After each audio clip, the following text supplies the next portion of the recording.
ప్రొద్దుతిరుగుడు పువ్వు ఎప్పుడు కూడా సూర్యుని తట్టు తిరుగుతుందట. సన్ఫ్లవర్ అంటారు దాన్ని. అది ఉదయం తూర్పు దిక్కు ఉంటుంది, సూర్యుడు ఉదయిస్తుంటే సూర్యుని వైపు ఉంటుంది.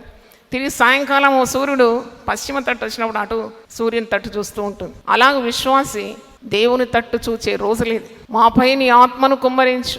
ఆత్మ అంటే దేవుని స్వభావం. నా ఆత్మను మీ మీద కుమ్మరిస్తాను, నా గద్దింపు విని తిరుగుడి అని వాక్యంలో. దేవుడు గద్దించు నరుడు ధన్యుడను. నీ జీవితంలో కొన్ని కష్టాలు, నష్టాలు, రోగాలు వచ్చినప్పుడు నీ హృదయము పశ్చాత్తాపంతో నిండాలి. నువ్వు కన్నీళ్లు గార్చి ప్రార్థన చేయాలి. దేవా, నీకు ఆయాసకరమైన మార్గం ఏది నాలో ఉన్నా దయతో నన్ను క్షమించు, నిత్య మార్గంలో నన్ను నడిపించు.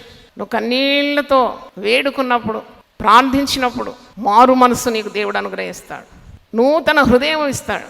పాత రోత జీవితాన్ని తొలగించి క్రొత్త మనసును నీకు ఇస్తాడు. దేవుని ఆజ్ఞలు, దేవుని కట్టడాలు, దేవుని విధులకు విధేయత చూపే మనస్సు నీకు దేవుడు ఇస్తాడు.